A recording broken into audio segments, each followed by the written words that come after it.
ആകാശവാണി.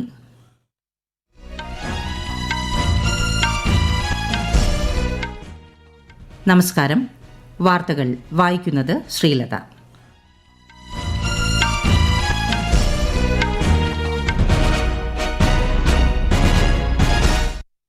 പ്രധാന വാർത്തകൾ. ലോക്സഭാ തെരഞ്ഞെടുപ്പിന്റെ 4ാം ഘട്ടത്തിലേക്കുള്ള പരസ്യപ്രചാരണം ഇന്ന് അവസാനിക്കും.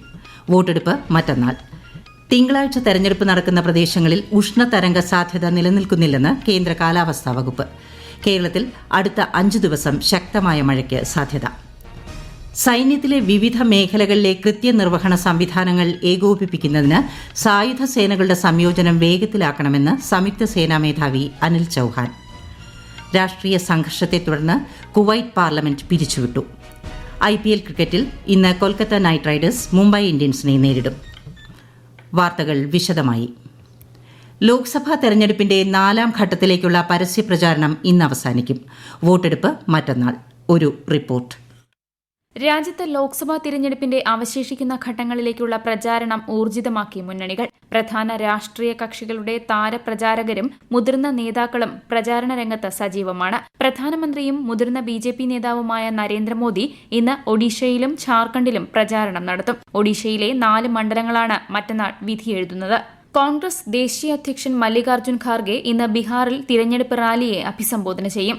തിങ്കളാഴ്ച നടക്കുന്ന 4ാം ഘട്ട തിരഞ്ഞെടുപ്പിൽ ആന്ധ്രാപ്രദേശിലെയും തെലങ്കാനയിലെയും മുഴുവൻ സീറ്റുകളിലും വോട്ടെടുപ്പ് പൂർത്തിയാകും. കേന്ദ്രമന്ത്രിയും BJP നേതാവുമായ അമിത്ഷാ ഇന്നലെ ഝാർഖണ്ഡിലും പശ്ചിമബംഗാളിലും പൊതുസമ്മേളനങ്ങളിൽ പങ്കെടുത്തു. ഝാർഖണ്ഡിലെ 4ഉം പശ്ചിമബംഗാളിലെ 8ഉം സീറ്റുകളിലാണ് മറ്റന്നാൾ തിരഞ്ഞെടുപ്പ് നടക്കുന്നത്. AICC general secretary Priyanka Gandhi ഇന്ന് മഹാരാഷ്ട്രയിലാണ് പര്യടനം നടത്തുക. കോൺഗ്രസ് നേതാവ് രാഹുൽ ഗാന്ധിയും സമാജ്വാദി പാർട്ടി അധ്യക്ഷൻ അഖിലേഷ് യാദവും ഉത്തർപ്രദേശിലെ കനൌജിൽ ഇന്നലെ പൊതുസമ്മേളനങ്ങളിൽ പങ്കെടുത്തു. ഉത്തർപ്രദേശിൽ 13ഉം മധ്യപ്രദേശിൽ 8ഉം മഹാരാഷ്ട്രയിൽ 11ഉം ജമ്മുകശ്മീരിൽ 1ഉം ബീഹാറിൽ 5ഉം സീറ്റുകളിൽ 4ാം ഘട്ടത്തിൽ തിരഞ്ഞെടുപ്പ് നടക്കുന്നുണ്ട്. News desk Akashvani. തിങ്കളാഴ്ച 4ാം ഘട്ട ലോക്സഭാ തെരഞ്ഞെടുപ്പ് നടക്കുന്ന പ്രദേശങ്ങളിൽ ഉഷ്ണതരംഗ സാധ്യത നിലനിൽക്കുന്നില്ലെന്ന് ഇന്ത്യൻ കാലാവസ്ഥാ വകുപ്പ്. പടിഞ്ഞാറൻ രാജസ്ഥാൻ ഒഴികെ ഇന്ത്യയിലെ ഒരു ഭാഗത്തും ഉഷ്ണതരംഗം നിലനിൽക്കുന്നില്ലെന്ന് ആകാശവാണിയോട് സംസാരിച്ച ഇന്ത്യൻ കാലാവസ്ഥാ വകുപ്പ് സീനിയർ സയന്റിസ്റ്റ് RK ജനാമണി പറഞ്ഞു. പടിഞ്ഞാറൻ രാജസ്ഥാനിലെ ചൂടിന് ഇന്നു മുതൽ ശമനമുണ്ടാകും. ഗുജറാത്തിൽ ദഹോദ് ലോക്സഭാ സീറ്റിന് കീഴിലുള്ള പർഥംപൂര പോളിംഗ് സ്റ്റേഷനിൽ റീപോളിംഗ് പുരോഗമിക്കുന്നു. ഈ മാസം 7-ന് നടന്ന വോട്ടെടുപ്പിൽ ക്രമക്കേട് റിപ്പോർട്ട് ചെയ്തതിനെ തുടർന്ന് പർഥംപൂര പോളിംഗ് സ്റ്റേഷനിൽ ഇന്ന് റീപോളിംഗ് നടത്താൻ തെരഞ്ഞെടുപ്പ് കമ്മീഷൻ ഉത്തരവിട്ടിരുന്നു. രാജ്യത്തെ മധ്യ തെക്കൻ മേഖലകളിൽ ഇടിയോടുകൂടിയ മഴയ്ക്കും ശക്തമായ കാറ്റിനും സാധ്യതയെന്ന് കേന്ദ്ര കാലാവസ്ഥാ വകുപ്പ്. പശ്ചിമ ബംഗാൾ, സിക്കിം സംസ്ഥാനങ്ങളിൽ നാളെ വരെ മണിക്കൂറിൽ 40 മുതൽ 50 കിലോമീറ്റർ വരെ വേഗത്തിൽ കാറ്റുവീശാൻ സാധ്യതയുണ്ട്. ബീഹാർ, ഝാർഖണ്ഡ് സംസ്ഥാനങ്ങളിൽ ഇടിയോടുകൂടിയ ഒറ്റപ്പെട്ട മഴയ്ക്ക് സാധ്യതയെന്നും കേന്ദ്ര കാലാവസ്ഥാ വകുപ്പ് മുന്നറിയിപ്പ് നൽകുന്നു. ഗംഗാ സമതല മേഖലയിലും ഒഡീഷയിലും മഴ മുന്നറിയിപ്പ് നൽകിയിട്ടുണ്ട്. മധ്യപ്രദേശ്, വിദർഭ മേഖലകളിൽ തിങ്കളാഴ്ച വരെയും മഹാരാഷ്ട്ര, മറാത്ത്വാഡ മേഖലകളിൽ നാളെ വരെയും ആലിപ്പഴ വീഴ്ചയ്ക്കും സാധ്യത. അതേസമയം ഡൽഹിയിലും ദേശീയ തലസ്ഥാന മേഖലയിലും ഇന്നലെ രാത്രി ശക്തമായ പൊടിക്കാറ്റ് അനുഭവപ്പെട്ടു. മോശം കാലാവസ്ഥയെ തുടർന്ന് നിരവധി വിമാനങ്ങൾ റദ്ദാക്കി. മരങ്ങൾ കടപുഴകി വീഴുകയും വൈദ്യുതി ബന്ധം തടസ്സപ്പെടുകയും ചെയ്തു. ഡൽഹിയിൽ ഈ ആഴ്ച റെക്കോർഡ് താപനിലയായ 42 ഡിഗ്രി രേഖപ്പെടുത്തിയിരുന്നു. ഡൽഹിയിൽ ഇന്നലെ രാത്രിയുണ്ടായ ശക്തമായ കാറ്റിൽ വൻമരം കടപുഴകി വീണ് 2 പേർ മരിച്ചു. 17 പേർക്ക് പരിക്കേറ്റു. സമീപത്തുള്ള കെട്ടിടത്തിന് വൻ കേടുപാടുകൾ സംഭവിച്ചു. കേരളത്തിൽ അടുത്ത 5 ദിവസം ഇടിമിന്നലോടുകൂടിയ മഴയ്ക്കും ശക്തമായ കാറ്റിനും സാധ്യതയെന്ന് കേന്ദ്ര കാലാവസ്ഥാ വകുപ്പ്. ഇന്ന് പത്തനംതിട്ട, ഇടുക്കി ജില്ലകളിലും നാളെ തിരുവനന്തപുരം, കൊല്ലം, പത്തനംതിട്ട, എറണാകുളം, ഇടുക്കി ജില്ലകളിലും മഞ്ഞ ജാഗ്രതയാണ്. ഇടിമിന്നൽ മുന്നറിയിപ്പുള്ളതിനാൽ ജനങ്ങൾ ജാഗ്രത പാലിക്കണമെന്നും കാലാവസ്ഥാ വകുപ്പ് അറിയിച്ചു. അതേസമയം തിരുവനന്തപുരം, കൊല്ലം, പത്തനംതിട്ട, ആലപ്പുഴ, പാലക്കാട്, കോഴിക്കോട്, കണ്ണൂർ, കാസർഗോഡ് ജില്ലകളിൽ താപനില 36 ഡിഗ്രി സെൽഷ്യസ് വരെ ഉയരാൻ സാധ്യതയുണ്ടെന്നും കാലാവസ്ഥാ വകുപ്പ് മുന്നറിയിപ്പ് നൽകി. ഭൂമിയിൽ ശക്തിയേറിയ സൌരക്കാറ്റ് വീശിയതായി റിപ്പോർട്ട്. 2 ദശാബ്ദത്തിനിടെയുണ്ടായ ഏറ്റവും ശക്തിയേറിയ സൌരക്കാറ്റാണ് ഉണ്ടായത്. സൌരക്കാറ്റ് ഒരാഴ്ച നീണ്ടുനിന്നാൽ ഉപഗ്രഹ സിഗ്നലുകളും മൊബൈൽ സിഗ്നലുകളും വൈദ്യുതി ബന്ധവും തടസ്സപ്പെടാൻ ഇടയുണ്ടെന്ന് മുന്നറിയിപ്പ്. സൌരജാലകൾ ഇന്നലെ രാത്രി മുതലാണ് അനുഭവപ്പെടാൻ തുടങ്ങിയതെന്നും അത് പിന്നീട് ശക്തമായ സൌരക്കാറ്റായി മാറുകയായിരുന്നുവെന്നും US national oceanic and atmospheric അഡ്മിനിസ്ട്രേഷന്റെ കാലാവസ്ഥാ പ്രവചന കേന്ദ്രം അറിയിച്ചു. രാഷ്ട്രീയ സംഘർഷത്തെ തുടർന്ന് കുവൈറ്റ് പാർലമെന്റ് പിരിച്ചുവിട്ടു. ഭരണഘടനയുടെ ചില ഭാഗങ്ങൾ 4 വർഷത്തേക്ക് സസ്പെൻഡ് ചെയ്തു. കുവൈറ്റ് അമീർ ഷെയ്ഖ് മെഷാൽ അൽ അഹ്മദ് അൽ സബാഹാണ് ഇക്കാര്യം അറിയിച്ചത്. രാഷ്ട്ര താൽപര്യങ്ങൾ സംരക്ഷിക്കുന്നതിനായി ഈ നടപടികൾ എടുക്കാൻ സമീപകാല പ്രക്ഷോഭങ്ങൾ തന്നെ പ്രേരിപ്പിച്ചതായി അദ്ദേഹം വ്യക്തമാക്കി. ഭരണഘടനാപരമായ സസ്പെൻഷൻ കാലയളവിൽ ജനാധിപത്യ പ്രക്രിയയുടെ എല്ലാ വശങ്ങളും സമഗ്രമായി പരിശോധിക്കുമെന്ന് അമീർ പ്രഖ്യാപിച്ചു. ഈ വാർത്തകൾ ആകാശവാണിയിൽ നിന്ന്. ആകാശവാണി വാർത്തകളും വാർത്താധിഷ്ഠിത പരിപാടികളും all India radio news Thiruvananthapuram എന്ന യൂട്യൂബ് ചാനലിൽ ലഭ്യമാണ്. കൂടുതൽ വാർത്തകൾക്കായി @all India radio news Thiruvananthapuram എന്ന ഫേസ്ബുക്ക് പേജും @AER_News_TVM എന്ന എക്സ് ഹാൻഡിലും സന്ദർശിക്കാം.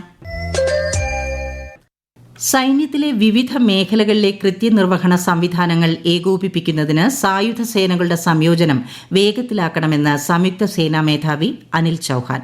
ഡൽഹിയിൽ സമാപിച്ച പരിവർത്തൻ ചിന്തൻ 2 പരിപാടിയിലാണ് അദ്ദേഹം ഇക്കാര്യം വ്യക്തമാക്കിയത്. വിശദാംശങ്ങളിലേക്ക്.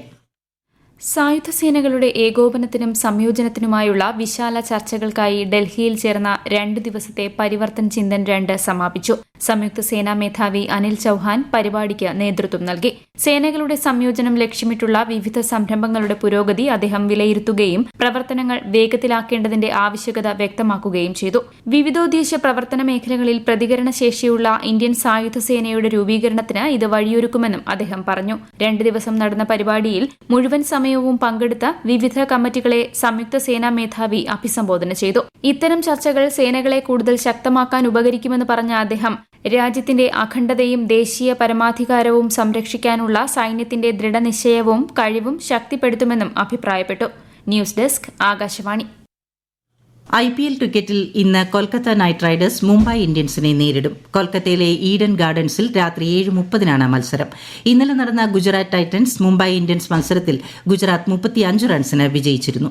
ഗുജറാത്ത് ഉയർത്തിയ 232 റൺസ് വിജയലക്ഷ്യം പിന്തുടർന്ന ചെന്നൈക്ക് നിശ്ചിത ഓവറിൽ 196 റൺസ് എടുക്കാനേ കഴിഞ്ഞുള്ളൂ. 2024 ദോഹ ഡയമണ്ട് ലീഗിൽ ഇന്ത്യയുടെ ജാവലിൻ ത്രോ താരം നീരജ് ചോപ്ര 2ാം സ്ഥാനം കരസ്ഥമാക്കി. മുൻനിര താരമായ ജാക്കൂബ് വാട്ട്ലജാണ് 1ാം സ്ഥാനത്ത്. നീരജ് 88.36 മീറ്ററും ജാക്കൂബ് 88.38 മീറ്ററും എറിഞ്ഞാണ് വിജയം കരസ്ഥമാക്കിയത്. ഏഷ്യൻ ഗെയിംസ് മെഡൽ ജേതാവായിരുന്ന കിഷോർ ജെന 76.31 മീറ്റർ എറിഞ്ഞ് മത്സരത്തിൽ നിന്നും പുറത്തായി. വനിതാ ഗുസ്തിയിൽ പാരീസ് ഒളിമ്പിക്സ് യോഗ്യത നേടുന്ന 5ാമത്തെ ഇന്ത്യൻ താരമായി നിഷ ദഹിയ. ഇസ്താംബുളിൽ ഇന്നലെ നടന്ന 68 കിലോ വിഭാഗത്തിൽ റൊമാനിയയുടെ അലക്സാൻഡ്രിയ അൻഖേലിനെ പരാജയപ്പെടുത്തിയാണ് നിഷ യോഗ്യത നേടിയത്. കഴിഞ്ഞ വർഷത്തെ ഏഷ്യൻ ചാമ്പ്യൻഷിപ്പിൽ വെള്ളി മെഡൽ ജേതാവായ നിഷ അൻഖേലിനെ 8-4 പരാജയപ്പെടുത്തിയിരുന്നു. ആദ്യമായാണ് 5 ഇന്ത്യൻ വനിതാ ഗുസ്തി താരങ്ങൾ ഒളിമ്പിക്സിൽ മത്സരിക്കുന്നത്. അതേസമയം ഗ്രീക്കോ റോമന്റെ 6 വിഭാഗങ്ങളിൽ ഇന്ത്യൻ താരങ്ങൾ ആദ്യ റൌണ്ടുകളിൽ പരാജയപ്പെട്ടു. അഫ്ഗാനിസ്ഥാന്റെ വടക്കൻ പ്രവിശ്യയിൽ കനത്ത മഴയെ തുടർന്ന് 50ഓളം പേർ മരിക്കുകയും 100ഓളം പേർക്ക് പരിക്കേൽക്കുകയും ചെയ്തു. കനത്ത മഴ ബാഗ്ലാൻ പ്രവിശ്യയിലെ 5 ജില്ലകളെ ബാധിച്ചതായി താലിബാൻ ഔദ്യോഗികമായി സ്ഥിരീകരിച്ചു. കാണാതാകുന്നവരുടെ എണ്ണം കൂടുന്നത് മരണനിരക്ക് വർദ്ധിക്കാൻ കാരണമാകുമെന്ന് ദുരന്ത നിവാരണ വകുപ്പ് അറിയിച്ചു. കുറച്ചാഴ്ചകളായി അപ്രതീക്ഷിതമായി പെയ്യുന്ന കനത്ത മഴ അഫ്ഗാനിസ്ഥാനിലെ ജനജീവിതം ദുസ്സഹമാക്കി. ഇസ്രായേലിന്റെ റഫ അധിനിവേശ നടപടികൾക്കെതിരെ ശക്തമായ മുന്നറിയിപ്പുമായി ഈജിപ്ത്. റഫ അധിനിവേശവുമായി ഇസ്രായേൽ മുന്നോട്ടു പോയാൽ ചരിത്രപ്രസിദ്ധമായ ക്യാമ്പ് ഡേവിഡ് ഉടമ്പടി അസാധുവാക്കുമെന്നും ഈജിപ്ത് വ്യക്തമാക്കി. റഫയിലെ ഇസ്രയേലിന്റെ സൈനിക നീക്കങ്ങൾക്കെതിരെ നേരത്തെ US രംഗത്തെത്തിയിരുന്നു. ഇസ്രയേലും ഈജിപ്തും തമ്മിലുള്ള സമാധാന ചർച്ചകളിലെ സുപ്രധാന നാഴികക്കല്ലാണ് ക്യാമ്പ് ഡേവിഡ് ഉടമ്പടി. ഐക്യരാഷ്ട്രസഭയിൽ അംഗമാകാനുള്ള പലസ്തീന്റെ ശ്രമത്തെ പിന്തുണയ്ക്കുന്ന ഐക്യരാഷ്ട്ര പൊതുസഭയുടെ കരട് പ്രമേയത്തിന് ഇന്ത്യ അനുകൂലമായി വോട്ട് ചെയ്തു. 193 അംഗ പൊതുസഭ പ്രത്യേക അടിയന്തര സമ്മേളനം ചേർന്ന് പലസ്തീന്റെ പൂർണ്ണ അംഗത്വത്തെ പിന്തുണയ്ക്കുന്ന അറബ് ഗ്രൂപ്പ് പ്രമേയം UN അവതരിപ്പിച്ചു. പ്രധാന വാർത്തകൾ വീണ്ടും. ലോക്സഭാ തെരഞ്ഞെടുപ്പിന്റെ 4ാം ഘട്ടത്തിലേക്കുള്ള പരസ്യ പ്രചാരണം ഇന്ന് അവസാനിക്കും. വോട്ടെടുപ്പ് മറ്റന്നാൾ. തിങ്കളാഴ്ച തെരഞ്ഞെടുപ്പ് നടക്കുന്ന പ്രദേശങ്ങളിൽ ഉഷ്ണതരംഗ സാധ്യത നിലനിൽക്കുന്നില്ലെന്ന് കേന്ദ്ര കാലാവസ്ഥാ വകുപ്പ്. കേരളത്തിൽ അടുത്ത 5 ദിവസം ശക്തമായ മഴയ്ക്ക് സാധ്യത. സൈന്യത്തിലെ വിവിധ മേഖലകളിലെ കൃത്യനിർവഹണ സംവിധാനങ്ങൾ ഏകോപിപ്പിക്കുന്നതിന് സായുധ സേനകളുടെ സംയോജനം വേഗത്തിലാക്കണമെന്ന് സംയുക്ത സേനാ മേധാവി അനിൽ ചൌഹാൻ. രാഷ്ട്രീയ സംഘർഷത്തെ തുടർന്ന് കുവൈറ്റ് പാർലമെന്റ് പിരിച്ചുവിട്ടു. IPL ക്രിക്കറ്റിൽ ഇന്ന് കൊൽക്കത്ത നൈറ്റ് റൈഡേഴ്സ് മുംബൈ ഇന്ത്യൻസിനെ നേരിടും. വാർത്തകൾ കഴിഞ്ഞു. അടുത്ത വാർത്താ പ്രക്ഷേപണം വൈകുന്നേരം 6:30.